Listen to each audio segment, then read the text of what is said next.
Students बताइए, आप लोगों को स्क्रीन दिखाई दे रही है क्या? स्क्रीन दिख रही है बेटा? Yes screen sir. दिख रही है क्या? चलिए तो ठीक है, आगे बढ़ते हैं, स्टार्ट करते हैं। वर्टिकल सर्कल मोशन का जो कॉन्सेप्ट है उसको आगे पढ़ते हैं, है ना। तो स्टूडेंट्स पिछली क्लास में हमने वर्टिकल सर्कुलर मोशन स्टार्ट किया था। वर्टिकल सर्कुलर मोशन, उसमें मैंने आपको एक केस बता दिया था कि कंप्लीट वर्टिकल सर्कल के लिए जो मिनिमम स्पीड चाहिए फॉर, याद हो आपको, तो मैंने आपको बताया था केस 1 में कि अगर एक पार्टिकल को कंप्लीट वर्टिकल सर्कल करना है, फॉर कंप्लीट वर्टिकल सर्कल जो इनिशियल रफ्तार होनी चाहिए, जो आप बॉब को इनिशियल रफ्तार देते हो, देखो बच्चों मैं डायग्राम भी बना देता हूँ यहाँ पर साथ ही साथ। तो अगर मैंने बोला था ना, जैसे कि एक ये आपकी स्ट्रिंग है, उसको आपने ऐसे हैंग किया है और इसमें आपने एक बॉब लगा दिया है जिसका मास m है। इसको आप कितनी रफ्तार दोगे, मिनिमम स्पीड क्या चाहिए कि ये पूरा ऐसे सर्कुलर पाथ में घूमे, सर्कुलर पाथ में घूमे। तो हमने ये कंडीशन निकाली थी बच्चों, याद होगा आपको। तो वो कंडीशन क्या थी कि ये मिनिमम रफ्तार जो होनी चाहिए, u must be greater than √5 g r। तो g acceleration due to gravity और r जो है वो स्ट्रिंग की लेंथ थी, जो हमने स्ट्रिंग लगाई हुई है उसकी लेंथ जो थी वो r थी, है ना। तो √5 g r से ज्यादा रफ्तार होनी चाहिए, तभी वो वर्टिकल सर्कल कंप्लीट कर पाएगा, नहीं तो कंप्लीट नहीं कर पाएगा। फिर मैंने आपको बताया था यहाँ पे a से b और b से c। तो मैंने आपको बताया था कि a से b में टेंशन कभी भी जीरो नहीं होती, और a से b में वो पेंडुलम करता है बच्चों, पेंडुलम करता है ना। मैक्सिमम पेंडुलम कहाँ तक कर सकता है, पेंडुलम की तरह कब तक ऑसिलेट कर सकता है, मैक्सिमम वो कहाँ तक जा सकता है, b तक। लेकिन b से ऊपर गया तो यहाँ पे टेंशन का जीरो होने का चांसेस है, तो फिर वो सर्कुलर पाथ छोड़ देता है बच्चों और किसी और पाथ में, पैराबोलिक पाथ में वो मूव करता है ना। तो यहाँ से सर्कल छोड़ देगा। तो केस 2 पहले हम पेंडुलम के बारे में चर्चा करते हैं, फिर सर्कुलर पाथ जब छोड़ेगा हम उसकी चर्चा करेंगे। तो यहाँ पे हम केस 2 लेते हैं बच्चों, और हम यहाँ पे किसकी चर्चा करेंगे, पेंडुलम की। अगर हमें पेंडुलम कराना है तो कितनी स्पीड होना चाहिए। कल मैंने आपको बताया था पिछले लेक्चर में कि जो हमारी बॉब को दी गई स्पीड है, अगर बहुत कम स्पीड दोगे तो ये जो बॉब है ये पेंडुलम करेगा, पेंडुलम।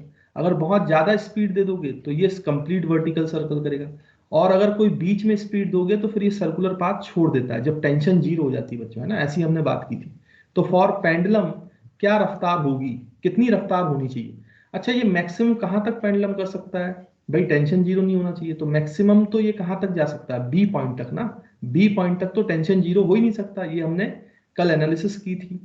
तो हम यहाँ पे अगर सर्कल बनाएं इस सेकंड केस के लिए, तो अगर हम बोले बच्चों कि यहाँ पर ये स्ट्रिंग को ऐसे हैंग कर दिया गया, ये बॉब है, ये वाला पॉइंट ए है, तो अगर हमने इसको ऐसे रफ्तार दी तो ये मैक्सिमम किस पॉइंट तक पेंडुलम कर सकता है, मैक्सिमम।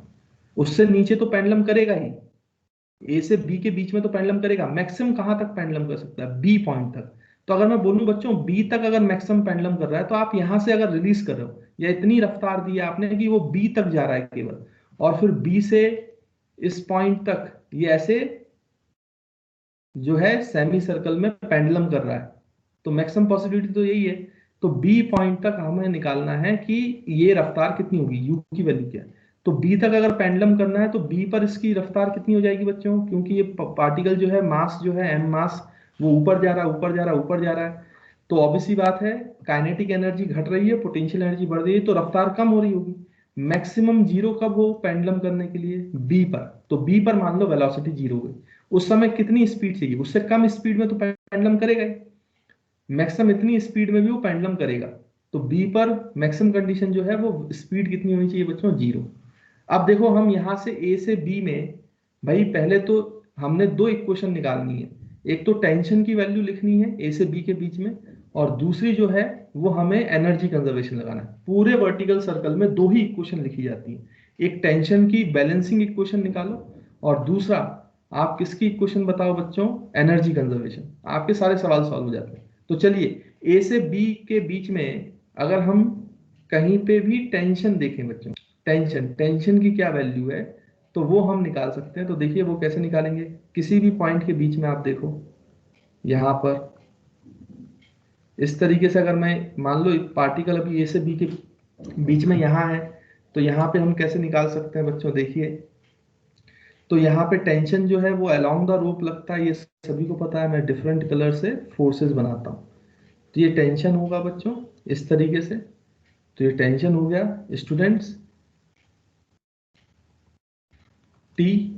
और यहाँ पे अगर आप देखो ध्यान से, तो नीचे की तरफ कौन सा फोर्स लगेगा बच्चों, ग्रेविटेशनल फोर्स mg। और अगर इसकी वेलोसिटी v है इस पॉइंट पर, तो एक सेंट्रीफ्यूगल लगेगा। अगर बच्चों इसी पे बैठ जाए तो सेंट्रीफ्यूगल फोर्स कितना लगता है, mv स्क्वायर बाई आर। और अगर एंगल में थीटा ले लूँ स्टूडेंट्स, थीटा एंगल, तो ये थीटा एंगल कितना होगा, ये थीटा एंगल है, तो ये एंगल भी बच्चों थीटा होगा। तो देखो नीचे लग रहा है mg, टूवर्ड्स द सेंटर लग रहा है tension, away from the centre लग रहा है mv स्क्वायर बाई आर। और ये एंगल जो है बच्चों थीटा है। और ये पार्टिकल की वेलोसिटी टेंशन से परपेंडिकुलर, ये आपकी वेलोसिटी हो गई है ना बच्चों। अब इसमें हम क्या कर सकते हैं, तो आप देखिए यहाँ पे टेंशन की वैल्यू लिखें, तो टेंशन क्या लिखेंगे, देखो बच्चों mg का एक कंपोनेंट ऐसे आएगा mv स्क्वायर की तरफ, mv स्क्वायर की तरफ mg का कंपोनेंट कितना आएगा बच्चों, तो यहाँ से थीटा जुड़ा हुआ है, तो ये mg cos थीटा है, जो mg का कंपोनेंट mv स्क्वायर। अब रेडियल डायरेक्शन में आप फोर्स बैलेंस कर दो, क्योंकि रेडियल डायरेक्शन में आपने सूडो लगा दिया ना, तो रेडियल डायरेक्शन में एक्सेलरेशन जो है जीरो है। सर्कुलर मोशन याद करो बच्चों, मैंने बताया था आपको। तो यहाँ पे टेंशन की जो वैल्यू है वो कितनी आ जाएगी बच्चों, mv square by R plus mg cos theta. ये टेंशन की वैल्यू है। किसके बीच में टेंशन की वैल्यू है बच्चों, तो ये आपका ए से बी के बीच में। अब खैर हमें तो यू निकालना है और बी, अगर टेंशन पूछा जाए तो टेंशन की वैल्यू आप इस इक्वेशन से निकाल देंगे, लेकिन हमें तो यू की वैल्यू चाहिए कि कितने वैल्यू तक ये पेंडुलम कर सकता है। तो मैक्सिमम कहाँ तक वो पेंडुलम कर सकता है, बी तक, क्वार्टर सर्कल तक, है ना। तो यहाँ पे रफ्तार जीरो होगी मैक्सिमम जो होगा। तो यहाँ से यहाँ ए से बी जो है आप क्या लगा दे बच्चों, एनर्जी कंजर्वेशन। तो हम यहाँ पे ए से बी जो है वो एनर्जी कंजर्वेशन लगाते हैं। तो देखिए एनर्जी कंजर्वेशन पे क्या मिलेगा हमें, total energy at A point is equals to total energy at B point, है ना। तो टोटल एनर्जी एट ए मतलब kinetic energy at A plus potential energy at A, और बी पर kinetic energy at B plus potential energy at B. अच्छा बच्चों, जहां से पार्टिकल को आपने रफ्तार दी है उसको हम मानेंगे रेफरेंस लेवल, रेफरेंस लेवल, ये हमारा रेफरेंस लेवल हो जाएगा। और बी पॉइंट कितनी हाइट पे बच्चों रेफरेंस लेवल से, तो ये तो रेडियस है ना, वर्टिकल हाइट कितनी है ऊपर की तरफ ए से बी पॉइंट की, तो ये तो रेडियस के बराबर है, जो स्ट्रिंग की लेंथ है आर के बराबर। तो यहाँ पे ये रेफरेंस लेवल है, यहाँ पे पोटेंशियल एनर्जी जीरो मानेंगे तो आर हाइट पर potential energy M G R हो जाएगी, है ना बच्चों। और काइनेटिक एनर्जी इनिशियली कितनी है ए पॉइंट पर, तो इनिशियल वेलोसिटी है यू, तो ये हो जाएगा हाफ एम यू स्क्वायर।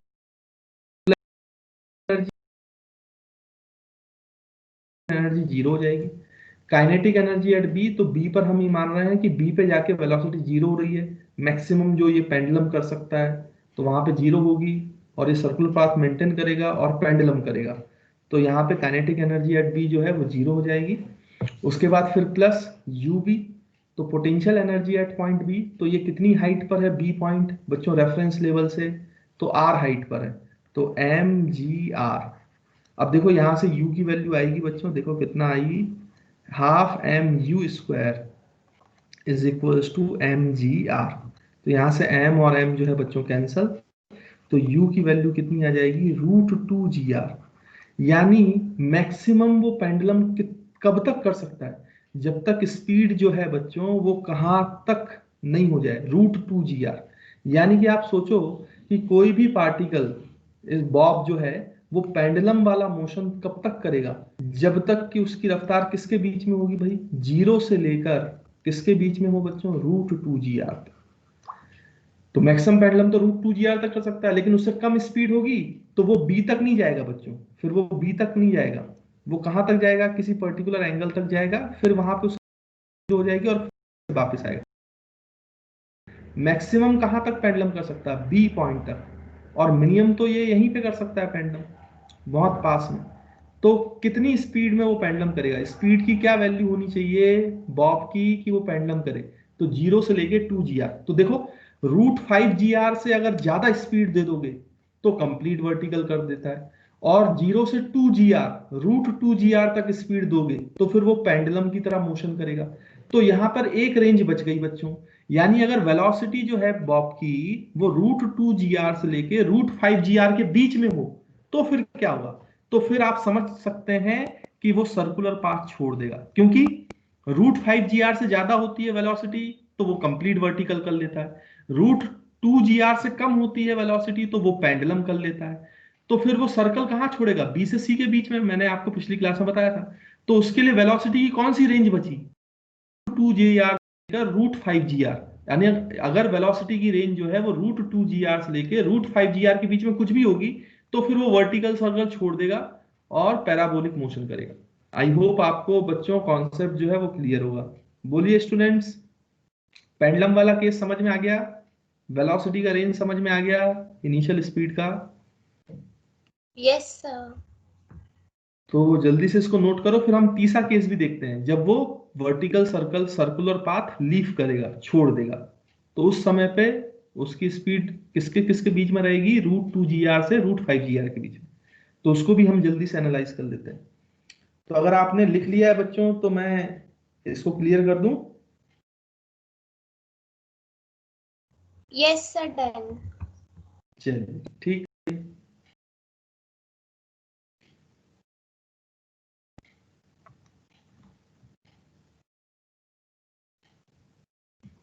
तो देखो बच्चों, यहाँ पे आप केस थर्ड लिखें।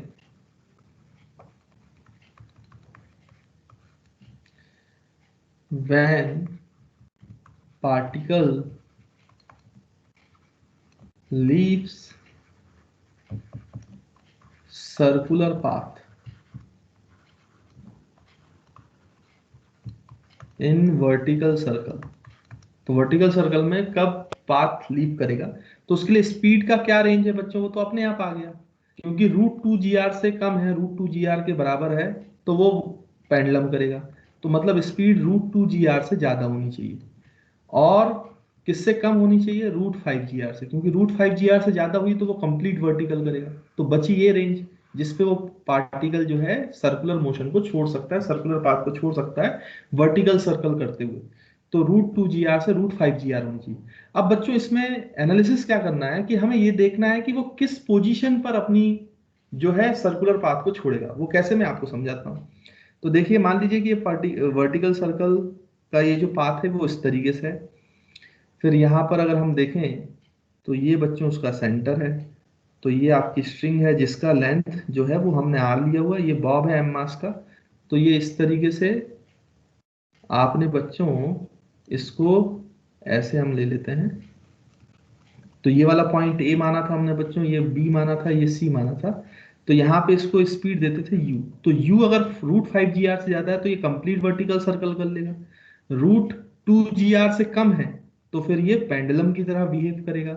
लेकिन अगर इसकी वेलोसिटी √5 GR और √2 GR के बीच में हुई तो फिर ये कहीं ना कहीं तो सर्कुलर पाथ छोड़ेगा। मतलब ये पार्टिकल ऐसे जाएगा, अगर मैं इसको डिफरेंट कलर से बनाऊं, वेलोसिटी यू वो √2 GR और √5 GR के बीच में है अगर बच्चों, तो पाथ होगा, लेकिन किसी ना किसी पॉइंट पे तो ये सर्कुलर पाथ छोड़ेगा ना बच्चों, सर्कुलर पाथ छोड़ेगा। क्योंकि इसके बीच में जो रोप में टेंशन है बच्चों, रोप में टेंशन है वो कितनी हो जाएगी, इस पॉइंट पे टेंशन 0 हो जाएगी, तो रस्सी जो है वो स्लैक कर जाएगी, और रस्सी स्लैक कर जाएगी लेकिन इसके पास वेलोसिटी रहेगी बच्चों। अब जैसे ही रोप में टेंशन 0 हुई तो रोप स्लैक कर गई, तो इसकी वेलोसिटी है, तो ये मोशन जो करेगा under the effect of gravity करेगा, मतलब नीचे सिर्फ एक्सेलरेशन ड्यू टू ग्रेविटी लगना है जी, और टेंशन 0 हो चुका है और इसके पास वेलोसिटी है। तो आपको याद करो प्रोजेक्टाइल मोशन, कि भाई जब पार्टिकल के पास वेलोसिटी v होती थी किसी एंगल पर और ग्रेविटी नीचे लगती थी तो वो पैराबोलिक मोशन करता था या प्रोजेक्टाइल मोशन करता था। तो ये पार्टिकल यहां से प्रोजेक्टाइल मोशन करेगा बच्चों, इस तरीके से ऐसे नीचे गिर जाएगा, और फिर यहाँ पे आके उसके पास टेंशन आ जाएगी तो फिर ये सर्कुलर पाथ ऐसे ऊपर जाएगा, ऊपर जाएगा, ऊपर जाएगा। फिर इस पॉइंट पे फिर से वो v वेलोसिटी होगी तो फिर से वो सर्कुलर पाथ छोड़ देगा और ऐसे प्रोजेक्टाइल करेगा इस तरीके से।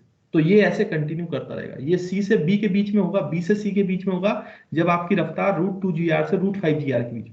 अच्छा, मुझे ये पता करना है कि अगर ये एंगल थीटा है वर्टिकल के साथ, ये जो वर्टिकल लाइन है इसके एंगल थीटा है, तो ये कौन से पोजीशन है, कौन सा एंगल है जिसपे ये वर्टिकल सर्कल छोड़ देता है, सर्कुलर पाथ छोड़ता है, ये एंगल थीटा निकालना जरूरी है। तो वो थीटा की वैल्यू अपन निकालते हैं बच्चों। तो देखो ये थीटा की वैल्यू कैसे निकालेंगे। मान लीजिए कि ये आपका वर्टिकल, ये सी है, सेंटर है बच्चों, और ये पार्टिकल अभी यहाँ है जहां पे उसने वर्टिकल सर्कल छोड़ दिया है। इसकी वेलोसिटी यहाँ 0 है, वर्टिकल सर्कल छोड़ चुका है, तो मतलब टेंशन 0 हो चुका है ना बच्चों। तो ये एंगल जो है ये एंगल थीटा है। तो ये थीटा की वैल्यू मुझे निकालनी है। अभी मान के चलो टेंशन को तो हमें 0 करना ही है, लेकिन अभी मान लो इस पॉइंट पे टेंशन T है, नीचे की तरफ कौन सा फोर्स लग रहा है बच्चों, mg। तो अगर ये एंगल थीटा है तो ये एंगल भी थीटा है। तो यहाँ अगर नीचे टेंशन लग रहा है तो टेंशन के साथ mg का ये वाला कॉम्पोनेंट बच्चों कितना हो जाएगा इस साइड, mg cos थीटा, है ना। और एक अगर इसी पार्टिकल में बैठ जाए तो एक सूडो लगाना पड़ेगा हमें सर्कुलर मोशन की वजह से। अगर इसकी रफ्तार v है तो mv²/r। तो जो टेंशन इस पॉइंट पे वो कितना हो गया बच्चों, tension plus mg cos theta is equals to mv²/r। तो टेंशन की वैल्यू हो जाएगी कितनी बच्चों, mv²/r minus mg cos theta. लेकिन हमें v नहीं पता, वेलोसिटी नहीं पता कि इस पॉइंट पे क्या कितनी है जब ये पार्टिकल्स छोड़ रहा है। तो हमें इस पॉइंट पे क्या लगाना पड़ेगा बच्चों, हमें इस पॉइंट पर एनर्जी कंजर्वेशन लगाना पड़ेगा। तो ये पॉइंट P है मान लो, जहां पे वर्टिकल सर्कल छोड़ रहा है। तो A से P के बीच में, A से P के बीच में एनर्जी कंजर्व करो। तो यहाँ पे हम एनर्जी कंजर्वेशन लगाएंगे। तो अगर हम एनर्जी कंजर्वेशन लगाते हैं बच्चों, तो total energy at point A, मतलब kinetic energy at A plus potential energy at A is equals to kinetic energy at point P plus potential energy at point P. तो kinetic energy at point A, तो उसकी रफ्तार u है, तो half mu² plus potential energy at A. तो A point को बच्चों हम रेफरेंस लेवल ले रहे हैं, रेफरेंस लेवल। तो रेफरेंस लेवल पे पोटेंशियल एनर्जी 0 होती है, इसमें तो कोई दिक्कत है नहीं। Kinetic energy at point P, तो वहां पे रफ्तार v है, तो हाफ mv² हो जाएगा। अच्छा, पोटेंशियल एनर्जी एट पी लिखने के लिए हमें ये हाइट चाहिए रेफरेंस लेवल से। ये पी पॉइंट जो है वो कितने हाइट पे, देखो इसको मैं डिफरेंट कलर से यहाँ पे मार्क करता हूँ। तो यहाँ पे देखो ये जो है ये हाइट चाहिए बच्चों, पॉइंट पी की हाइट कहाँ से, ये रेफरेंस लेवल से, तभी तो हम पोटेंशियल एनर्जी लिख पाएंगे। अब ये हाइट कितनी है तो आप ध्यान से देखो। तो ये जो दूरी है बच्चों, ये आप देख पा रहे हो, ये तो रेडियस के बराबर है, ये तो जो है रेडियस के बराबर है ना। लेकिन ये वाली दूरी हमें चाहिए, ये वाली दूरी, मतलब ये बची हुई जो दूरी है ये वाली, ये कितनी है, तो r प्लस ये करोगे तो ये टोटल हाइट h मिल जाएगा। अगर r प्लस ये वाली दूरी करोगे, अब ये कितनी है, तो देखो बच्चों ये एंगल थीटा है ना। और ये वाली दूरी हमें चाहिए, ये यही वो डिस्टेंस है यहाँ पे जो दिख रही है आपको। तो ये जो है मैं यहाँ पे बना देता हूँ, ये आपका सेंटर है बच्चों, ये वो दूरी है ये वाली, ये हमें निकालनी है। ये एंगल थीटा है और ये रेडियस है आर ये लेंथ है ना स्ट्रिंग का लेंथ। तो यहाँ पे जरा आप कॉस थीटा लगाओ, ये एक्स की वैल्यू चाहिए हमें। तो अगर हम कॉस थीटा लगाते हैं तो ये होता है बेस अपॉन हाइपोटेन्यूज, तो ये हो जाएगा बच्चों x/r। तो x की वैल्यू कितनी आ गई, r cos थीटा। तो देखो ये वाली जो दूरी है, ये वाली x जिसको हमने x बोला है, इसकी वैल्यू हो गई r cos थीटा। तो h कितना हो जाएगा बच्चों, हाइट कितनी हो जाएगी, ये तो रेडियस था r, और इसके ऊपर कितनी हाइट है r cos थीटा x। तो h जो है वो हो जाएगा r प्लस x, और x की वैल्यू है r cos थीटा, तो r कॉमन ले लो। तो h की वैल्यू हो जाएगी 1 प्लस r कॉमन ले लोगे तो यहाँ 1 बचेगा, और x था r cos थीटा, तो r कॉमन आ गया तो 1 प्लस cos थीटा बचेगा बच्चों। देखो, तो अगर h हाइट ऊपर है P पॉइंट, तो वहां पे पोटेंशियल एनर्जी कितनी लिखी जाएगी बच्चों, mg इंटू h। तो h की वैल्यू कितनी है, r 1 plus cos theta. h की वैल्यू तो r 1 प्लस cos थीटा है ना बच्चों, इसमें तो कोई दिक्कत है ही नहीं। अब यहाँ पे देखो mv² की वैल्यू निकाल लो। तो mv² की वैल्यू निकालने हम डायरेक्टली मैं यहाँ से लिख रहा हूँ mv² को। देखो mv² कितना आ जाएगा, तो 2 का यहाँ मल्टीप्लाई कर दो तो ये mu² हो जाएगा, और 2 का यहाँ मल्टीप्लाई कर दो उसको वहां ले जाओ तो ये -2mgr 1 प्लस cos थीटा हो जाएगा बच्चों। देखो ये आ गया, ये आ गया। अब ये जो वैल्यू है mv² की, ये आप में पुट कर दो, दिस इज इक्वेशन नंबर 1। तो टेंशन की वैल्यू आएगी, but tension is equal to zero, क्योंकि वो सर्कुलर पाथ छोड़ चुका है। पहले टेंशन निकाल लो, फिर उसको इक्वल टू जीरो कर दो। तो देखो यहाँ पे हम लिखते हैं, तो टेंशन की वैल्यू कितनी हो जाएगी बच्चों, एम वी स्क्वायर की वैल्यू यहाँ डालो, तो ये हो जाएगा M U square, but divide by R है, तो डिवाइड बाई आर करो, माइनस इसमें भी डिवाइड बाई आर होगा, 2mgr, 2mgr बाई आर, तो आर आर कैंसल, और 1 प्लस कॉस थीटा होगा बच्चों, और यहाँ पर minus M G cos theta है। ये आया टेंशन की वैल्यू। इसको अगर हम और सिंप्लीफाई करें तो आपको ये दिखेगा, ये M U square by R है, और यहाँ पे अगर आप देखो तो 2mg माइनस 2m आएगा, अगर कॉस थीटा से करें तो माइनस 2mg कॉस थीटा, और ये माइनस mg कॉस थीटा, तो minus 3mg cos theta, 3mg cos theta, ये बचेगा बच्चों टेंशन की वैल्यू। अब हमें पता है कि अगर वो सर्कुलर पाथ लीव कर रहा है तो कंडीशन क्या है कि tension at point P must be equal to zero. तो ये टेंशन की वैल्यू है, उसकी वैल्यू को इक्वल टू जीरो कर दो, तो देखो कितना हो जाएगा बच्चों, M U square by R, है ना। इसको डिफरेंट कलर से लिख लेते हैं चाहे तो, यहाँ पे मैं इसको इस तरीके से, ये, तो ये M U square by R minus 2mg minus 3mg cos theta is equal to zero कर दो। तो देखो m तो तीनों से कॉमन आ जाएगा, और वो उधर जाएगा तो जीरो हो जाएगा, तो इसको लिखने की जरूरत नहीं। कॉस थीटा निकालना था ना बच्चों, तो इसको आप वहां ले जाओ, उस साइड ले जाओ, जीरो के उस साइड, तो कॉस थीटा की वैल्यू आपको मिलेगी, है ना बच्चों। तो कितनी मिलेगी देखो आप, इसको अगर हम सॉल्व करेंगे फर्दर, तो एक काम करो, पहले एलसीएम ले लो आर का, और आर को उधर ले जाओ, तो ये हो जाएगा you square minus 2rg minus 3rg cos theta, है ना बच्चों, और आर एलसीएम आया उधर जीरो हो गया। तो अब यहां से कॉस थीटा की वैल्यू निकालें जरा, तो कॉस थीटा की वैल्यू कितनी मिलेगी बच्चों, देखो कॉस थीटा की वैल्यू अगर मैं यहाँ पे लिखें, तो कॉस थीटा की वैल्यू आपको मिलेगी कितनी, देखो ये उधर जाएगा तो ये 2rg माइनस यू स्क्वायर हो जाएगा, उधर जाएगा तो ये 2rg प्लस हो जाएगा बच्चों, यू स्क्वायर जो है वो माइनस हो जाएगा, और डिवाइड बाई आपका 3rg जो है, यहाँ पे भी माइनस बचेगा, है ना बच्चों, तो ये माइनस 3rg नीचे आ जाएगा, तो माइनस 3rg, तो अगर माइनस ऊपर करोगे तो यू स्क्वायर पॉजिटिव हो जाएगा और 2rg नेगेटिव हो जाएगा, तो कॉस थीटा की वैल्यू आई बच्चों आपकी you square minus 2rg by 3rg। देखो ये कॉस थीटा आया, कॉस थीटा को यहाँ पे लिख देता हूँ मैं फिर से, cos theta is equals to U square minus 2rg by 3rg। देखो बच्चों ये आ रहा है, ये आपका एक्सप्रेशन आया कॉस थीटा का, तो यहां से वो थीटा निकल आएगा जिसपे ये पार्टिकल जो है वर्टिकल सर्कल छोड़ देगा। तो आई होप आपको ये जो एनालिसिस है बच्चों क्लियर होगी, समझ में आएगी। बोलिए स्टूडेंट्स, एक्सक्यूज मी सर, समझ में आया बेटा, हाँ बोलो बेटा। सर ये लास्ट में टेंशन 3mg cos थीटा कैसे हो गई सर, वो 3 कैसे आया? देखो ना यहाँ पे जो टेंशन की वैल्यू है, इसको आप ब्रैकेट ओपन करो, तो minus 2mg r upon are था, तो r और r कैंसिल हो गया, तो माइनस 2mg है, तो 1 प्लस कॉस थीटा को ब्रैकेट ओपन करो आप, तो माइनस 2mg आएगा, और माइनस 2mg कॉस थीटा आएगा, और माइनस mg कॉस थीटा पहले से है, तो minus 2mg cos theta minus mg cos theta, तो माइनस 3mg कॉस थीटा आ जाएगा। देखो ब्रैकेट ओपन करो इस इक्वेशन में, आपको दिखेगा, आप ये जो टेंशन की वैल्यू है एमवी स्क्वायर की वैल्यू इसमें पुट करके ब्रैकेट ओपन करके देखो, यही आंसर आएगा। ठीक है बच्चा, समझ में यस आया? Yes sir. और कोई डाउट सर कि t क्लियर है? इक्वल टू 0 के बाद में हमने m को कॉमन ले लिया है। हाँ, m को कॉमन लेके आप उस साइड ट्रांसफर करोगे तो जीरो के अपॉन में चला जाएगा, तो जीरो हो जाएगा। फिर मैंने r का एंड एलसीएम सर लिया है, और यस r का एलसीएम लोगे तो r नहीं उसका मल्टीप्लाई हो जाएगा। सिंपल यस मैथमेटिक्स है ये, सिंपल मैथमेटिक्स। बोलो, क्लियर है बेटा?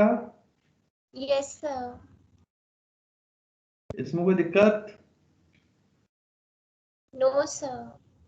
तो इसमें देखो सर्कुलर पाथ लीव करने के बाद ये प्रोजेक्टाइल पाथ लेता है, क्योंकि टेंशन जीरो हो गया, रोप जो है वो स्लैक हो गई, और फिर वो मोशन अंडर ग्रेविटी करेगा, लेकिन वेलोसिटी है एंगल पर, तो वो एंगल पे वेलोसिटी होने की वजह से वो सर्कुलर पाथ लेता है। ये प्रोजेक्टाइल में हम पढ़ चुके हैं। बोलो ठीक बच्चों, क्लियर है? Yes sir. तो अगर आप लोगों ने लिख लिया है तो मैं इसको क्लियर कर दूं, क्लीन कर दूं, बताओ। सर कॉस थीटा की वैल्यू का डायरेक्ट यूज होगा क्या क्वेश्चंस में?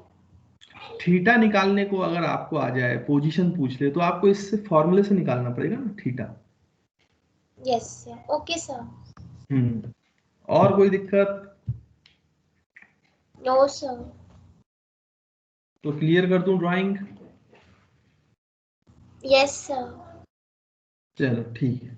तो मैं पूरा वर्टिकल सर्कल का एक बार यहाँ पर बच्चों वो दे देता हूँ, समरी, है ना। तो वर्टिकल सर्कल में क्या सीखा हमने, वो आप समरी लिख लो, तो आपको क्लियर होगा कि वर्टिकल सर्कल में होता क्या है। तो summary of vertical circular motion. तो यहाँ पे बच्चों तीन केसेस हैं जो हमने स्टडी किए। पहली चीज, अगर आपकी रफ्तार √5 GR से ज्यादा है, u जो है वो √5 GR से ज्यादा है, तो इसका मतलब particle completes vertical circular motion. Particle completes vertical circular motion. तो पार्टिकल पूरा का पूरा वर्टिकल सर्कल कंप्लीट करेगा, इसमें कोई शक वाली बात नहीं है। फिर उसके बाद सेकंड केस में हमने देखा कि अगर यही वेलोसिटी u जो है वो ग्रेटर देन 0 हो बट लेस देन, किससे लेस हो बच्चों, √2 GR से, तो फिर जो पार्टिकल है, पार्टिकल परफॉर्म्स पेंडुलम मोशन। तो हमने देखा पार्टिकल कैसा मोशन परफॉर्म करता है बच्चों, पार्टिकल परफॉर्म्स पेंडुलम, मतलब सर्कुलर पाथ को तो नहीं छोड़ेगा वो, लेकिन पेंडुलम की तरह बिहेव करेगा, पेंडुलम मोशन करेगा, है ना, पेंडुलम, परफॉर्म्स पेंडुलम मोशन। लेकिन अगर पार्टिकल की जो वेलोसिटी है वो √2 GR से ज्यादा है और √5 GR से कम है, तो फिर particle leaves vertical circle, particle leaves vertical circle and do projectile motion.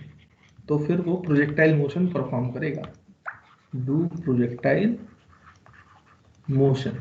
और उसको देखने के लिए आप ये डायग्राम भी बना लें, मैं यहाँ पे डायग्राम भी बना देता हूँ बच्चों, कि ये मान लीजिए पार्टिकल सर्कल में चल रहा था, बट उसकी स्पीड जो है वो √2 GR से लेकर किसके बीच में थी, √5 GR तक। तो यहाँ पे ये पार्टिकल है, अगर इसको रफ्तार आप √2 GR से 5 GR के बीच में दोगे, तो ये पार्टिकल कुछ पर्टिकुलर पॉइंट तक ऐसे जाएगा बच्चों, और फिर यहाँ पे क्या है कि रोप में टेंशन जीरो हो जाएगी। तो रोप में टेंशन जीरो होने की वजह से उसके पास वेलोसिटी तो थी भी, तो मोशन अंडर ग्रेविटी करेगा, जिसके कारण ये ऐसे प्रोजेक्टाइल मोशन करेगा, इस तरीके से मूव कर जाएगा। और फिर जब वो नीचे गिरेगा इस सर्कुलर पाथ पर, तो फिर से टेंशन आ जाएगी, तो फिर से ये सर्कुलर पाथ में घूमेगा, और फिर यहाँ पे टेंशन जीरो हो जाएगी, तो फिर से ये प्रोजेक्टाइल मोशन करेगा, ऐसे नीचे जाएगा, फिर टेंशन आ जाएगी, तो फिर ये ऐसे जाएगा। अगर एनर्जी का कोई लॉस नहीं हो रहा तो ये ऐसा मोशन करता रहेगा, करता रहेगा। तो ये जिस एंगल पर पार्टिकल वर्टिकल के साथ, देखो बच्चों ऊपर की लाइन के साथ वर्टिकल के साथ जो एंगल है जिस पे ये पार्टिकल वर्टिकल सर्कल छोड़ता है, अगर वो आपसे एंगल पूछे, तो अभी हमने देखा कि cos थीटा की वैल्यू जो है वो आती है u² - 2GR बाई 3GR, है ना बच्चों। और अगर थीटा बोला जाए तो किताबों में आपको ऐसे लिख के देंगे कि थीटा वो एंगल है जिसपे ये पार्टिकल छोड़ेगा, तो cos inverse u² - 2GR divide by 3GR। तो घबराना नहीं है बिल्कुल भी, आप तो हमेशा उसको ऊपर वाले फॉर्मूले से ही याद रखें। बाकी किताबों में वो ऐसे लिख देते हैं कि इस एंगल पर वो पार्टिकल जो है वर्टिकल सर्कल जो है वो छोड़ देता है, लीव करता है और प्रोजेक्टाइल मोशन चालू करता है। अच्छा, इस थीटा की इंपॉर्टेंस है, आप ध्यान से देखो। तो अगर और अच्छा क्वेश्चन करना हो ना उनको, तो वो कर क्या सकते हैं इसमें कि ये एंगल थीटा है, इस पॉइंट पे टेंशन जीरो हो चुकी है, तो पार्टिकल जो वर्टिकल सर्कल छोड़ चुका है, तो इसकी वेलोसिटी v है। तो अगर आप ध्यान से देखो बच्चों, तो अगर ये एंगल थीटा है तो ये एंगल थीटा है, तो ये 90 माइनस थीटा है, और ये रेडियल ये टेंजेंशियल, तो ये 90 है, तो अगर ये 90 माइनस थीटा है तो ये एंगल थीटा है। तो एक्चुअली में जो पार्टिकल प्रोजेक्टाइल करने वाला है जिसकी स्पीड v है, उसका हॉरिजॉन्टल के साथ भी यही एंगल है थीटा। तो जब ये प्रोजेक्टाइल करेगा तो ये एंगल थीटा पता होना चाहिए ना। तो फिर आपको किसी भी पॉइंट पे इसकी रेंज पूछ सकता है, हाइट पूछ सकता है, तो फिर वो प्रोजेक्टाइल के कॉन्सेप्ट लग जाएंगे, तो उसके लिए हमें थीटा की जरूरत पड़ेगी। तो ये एंगल थीटा वही है, इस हॉरिजॉन्टल के साथ भी वेलोसिटी का वही एंगल ये थीटा, इसलिए थीटा बड़ा काम का है। तो प्रोजेक्टाइल के क्वेश्चंस को भी मिक्स किया जा सकता है यहाँ पर, मैं आपको बता रहा हूँ। हालांकि बहुत टफ क्वेश्चंस माने जाते हैं वो, लेकिन अगर आपको प्रोजेक्टाइल के कॉन्सेप्ट पता है, सर्कुलर मोशन के कॉन्सेप्ट पता है, वर्टिकल सर्कल में थीटा निकालना आता है, तो मेरे ख्याल से कोई दिक्कत नहीं होती है, बच्चों को बहुत ही आसानी से वो क्वेश्चंस बन जाते हैं। तो ऐसे क्वेश्चंस पूछे जा सकते हैं, मैं करा नहीं रहा हूँ, सिर्फ मैं आपको बता रहा हूँ।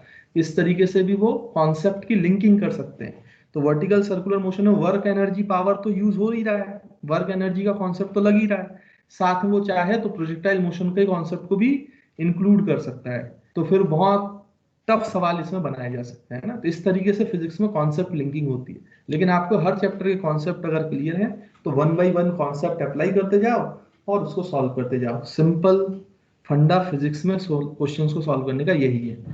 और जैसे जैसे ये कॉन्सेप्ट लिंकिंग बढ़ती जाती है, फिजिक्स में जो न्यूमेरिकल्स हैं वो टफ होते जाते हैं ना बच्चों।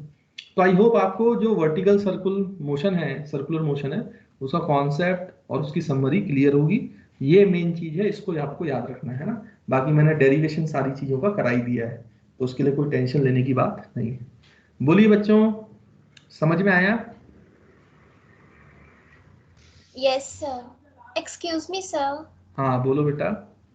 सर जब u जीरो हो जाएगा तो वो तो मूव ही नहीं करेगा, तो वो पेंडुलम मोशन कैसे शो करेगा सर? यू जीरो हो जाएगा, कौन सा, इस वाले में बोल रहे हो ना? मतलब जीरो जी का, सेकंड में। हाँ सेकंड में। यू जीरो का मतलब जीरो से थोड़ा सा ज्यादा है, थोड़ा सा ज्यादा, बिल्कुल एग्जैक्ट जीरो नहीं है। चाहो तो आप इक्वलिटी का साइन मत लगाओ। यू से थोड़ा सा अगर ज्यादा होगा तो फिर वो ये छोटा सा पेंडलम करेगा, भले ही वो छोटा सा पेंडलम करे। मतलब आपने अगर 0.0000001 मीटर की रफ्तार भी दे दी इसको, तो ये बहुत कम एंगल पे पेंडलम करेगा, लेकिन करेगा। उसका मतलब ये है, एग्जैक्टली जीरो नहीं है। आप चाहो तो इक्वलिटी का साइन हटा भी सकते हो, कंफ्यूज मत हो उससे। ऐसा नहीं सोचो कि यू बिल्कुल जीरो है, जीरो से थोड़ा सा भी ज्यादा हुआ तो फिर वो पेंडुलम मोशन परफॉर्म करेगा, लगभग जीरो के बराबर। समझ में आया? तो उसके यस लिए अलग से सर। परेशान होने की जरूरत नहीं है, उसका मतलब ये है। और ज्यादा अगर दिक्कत जा रही है तो आप इक्वलिटी का साइन हटा दो जीरो में से, जीरो की वैल्यू, तो वैसे भी आप कर सकते हो, उसमें कोई दिक्कत नहीं। ठीक बेटा, बोलो। Yes sir. और एक बात याद रखना, ये जो रेंज है पार्टिकल जब सर्कुलर पाथ छोड़ेगा, ये रेंज जो है वो यहां से भी वेरीफाई होती है, देखो थीटा की वैल्यू से, कॉस थीटा की वैल्यू से। क्योंकि आप खुद सोचो, अगर ये √5 GR से ज्यादा हो जाएगी स्पीड, तो यू स्क्वायर जो है वो 5 GR से ज्यादा होगा, मान लो 6 GR, तो 6 GR माइनस 2 GR होगा, तो फिर बच्चों कितना आ जाएगा, 4 GR। तो ये वैल्यू तो कॉस थीटा की 1 से बड़ी हो जाएगी, तो इसके लिए तो एंगल पॉसिबल ही नहीं है, कॉस थीटा 1 से ज्यादा नहीं हो सकता। यानी कि आप ये फॉर्मूला √5 GR से बड़ी वेलोसिटी के लिए लगा ही नहीं सकते हो, तब तो कॉस थीटा की वैल्यू मैक्स 1 से ज्यादा हो जाएगी, और 1 से ज्यादा के लिए एंगल डिफाइन ही नहीं है। वैसे अगर √2 GR से ये वैल्यू कम कर दोगे 1 GR, तो सोचो ये नेगेटिव में आ जाएगा। तो नेगेटिव में यहाँ पे एंगल का कोई मतलब नहीं है, पॉजिटिव एंगल का ही मतलब है, नेगेटिव एंगल का मतलब नहीं है। इसलिए ये जो फॉर्मूला है ये आपको एंगल तभी देगा, ये आंसर तभी देगा जब आपकी वेलोसिटी इसी रेंज में हो। अगर इस रेंज में होगी ही नहीं वेलोसिटी, तो फिर ये आंसर भी नहीं देगा। तो उसमें ये तीसरा केस अपने आप नलीफाई हो जाता है। ये कॉस थीटा का फॉर्मूला भी हमें यही बता रहा है, वो मैथमेटिकली प्रूफ हो रहा है कि रेंज आपकी √2 GR से लेकर √5 GR के बीच में ही होनी चाहिए। बोलो बेटा, ये वाला पॉइंट भी समझ में आया कि नहीं?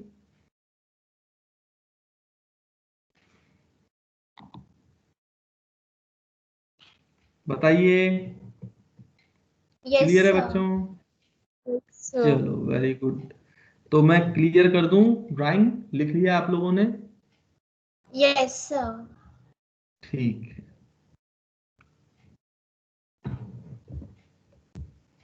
तो बच्चों ये आपका जो सेक्शन है वर्टिकल सर्कुलर मोशन ये भी खत्म होता है। वर्क एनर्जी पावर हम पढ़ ही चुके हैं, कोई दिक्कत नहीं है।